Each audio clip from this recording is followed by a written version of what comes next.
સુરત શહેરમાં કમરતોડ ખાડાઓએ સુરતવાસીઓનું જનજીવન હેરાન પરેશાન કર્યું છે। ભારે વરસાદ બાદ શહેરના રસ્તાઓની દશા દયનીય બની, જેના કારણે સ્થાનિકોમાં ભારે આક્રોશ જોવા મળી રહ્યો છે। વરાછા, કતારગામ, સરથાણા અને અડાજણ જેવા વિસ્તારોમાં ખાડાઓએ ટ્રાફિક અને રોજિંદા જીવનને ખોરવી દીધું। કોલેજ અને ઓફિસ જતા લોકોને ખાડાઓમાં ફસાયેલા વાહનોને પાણી ભરાવાને કારણે ત્રાહિમામનો અનુભવ થઈ રહ્યો છે। સ્થાનિકો દ્વારા મહાનગરપાલિકા પાસે ખાડા પૂરવા અને ગુણવત્તાયુક્ત રસ્તાઓ બનાવવાની માંગ ઉઠી છે। સુરત શહેરની અંદર ઠેર ઠેર ખાડાઓનું સામ્રાજ્ય જોવા મળી રહ્યું છે, ત્યારે સુરતવાસીઓ આપણી જોડે ઉપસ્થિત છે, એમની જોડે પણ વાત કરવાનો પ્રયત્ન કરી રહ્યા છે। ઘરેથી બહાર નીકળતા હોય ત્યારે ખાડાઓનું સામ્રાજ્ય જોવા મળતું હોય છે, ત્યારે આપણી જોડે સ્થાનિક લોકો ઉપસ્થિત છે। કઈ રીતની પરિસ્થિતિ જોવા મળી રહી છે વરસાદ પછી શહેરના ખાડાઓને લઈને? અમને રોજ તકલીફ પડી રહી છે। અમારી જે એક્ટિવા કે જે ગાડી છે એમાં બી ડેમેજ થઈ ગયું છે, જમ્પર બી ક્રેક થઈ જતા છે, એવું તકલીફ પડતી છે। રોજ અમે આટલું દૂરથી છે કે આપણે ઓફિસમાં કામ કરવા આવીએ તો રોજ આવી તકલીફ થાય છે। શું કરીએ હવે અમે?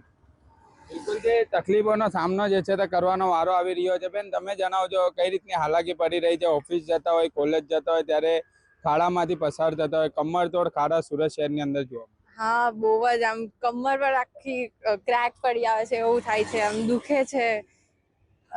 પછી કઈ રીતની હાલાકી પડી રહી છે, શું કહેશો? તંત્રને કઈ રીતની અપીલ કરશો? સુરતના પહેલા તો રસ્તાઓ સારા કરવા જોઈએ, હું તો એ જ કહું। બિલકુલ, તે સુરતના રસ્તા સારા કરવા જોઈએ તેવી માંગ કરવામાં આવી રહી છે। તમે જણાવજો કઈ રીતની હાલાકી પડી રહી છે? ઘરેથી નીકળતા હોય ત્યારે અત્યારે પણ રસ્તાઓ ખરાબ જોવા મળે? રસ્તાઓ ખૂબ જ ખરાબ છે। અમને તકલીફ એટલી પડે છે કે ગાડી ડેમેજ થઈ જાય છે, ઘણી વખત ગાડી સ્લીપ પણ ખાઈ જાય છે અમુક ખાડાઓના લીધે। અને જે તંત્રનું જે આ કામ છે, જે લેટથી ખાડાઓ પૂરે છે, પણ એ વરસાદના આવવા પહેલા જ એ લોકોએ પૂર્ણ કરી દેવું જોઈએ અને આ બધી તકેદારી રાખવી જોઈએ। બિલકુલ, તકેદારી રાખવી જોઈએ તેવી વાત જે છે તે કરી રહ્યા છે। બેન, તમે જણાવજો કઈ રીતની હાલાકી પડી રહી છે? તંત્રને શું અપીલ કરશો? કોઈ અધિકારી દેખાતા નથી કામગીરી બાબતે?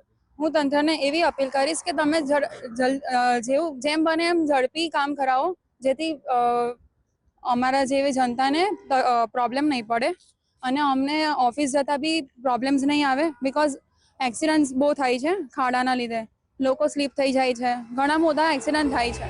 સો હું તંત્રને અપીલ કરું છું કે તમે જેમ બને એમ જલ્દી સુધારા વધારા કરાવો અને ખાડાને રિપેર કરાવો। Thank you. બિલકુલ, અન્ય એક વ્યક્તિ પણ ઉપસ્થિત છે। તમે જણાવજો, શહેરની અંદર ફરતા હોય છે, કઈ રીતની હાલાકી પડી રહી છે, શું કહેશો? અત્યારે તો એવું લાગે કે શહેરમાં ખાડા છે, ખાડા શહેરમાં છે એ ખબર નથી પડતી।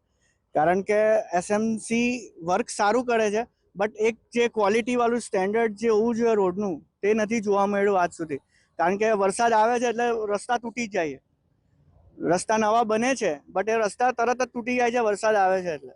તો એ એક પ્રોબ્લેમ વાળી વસ્તુ છે કે જેની ઉપર વર્ક કરવું જોઈએ એસએમસી। અધિકારીને શું અપીલ કરશો? અધિકારી કોઈ દેખાતા નથી, ખાસ કરીને તંત્ર કોઈ કામગીરી નથી કરી રહ્યું છે, તો રસ્તા પણ વરસાદની અંદર ઉખડી જતો હોય છે।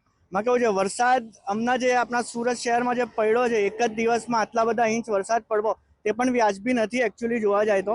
બટ એના લીધે આપણા રસ્તાની ક્વોલિટી પણ એવી હોવી જોઈએ કે એ કોઈ બી પરિસ્થિતિમાં ઊભું રહી શકે અને એક ક્ષમતા હોવી જોઈએ વરસાદની રોડની એક ક્ષમતા હોવી જોઈએ કે જેને એ પાર પાડી શકે।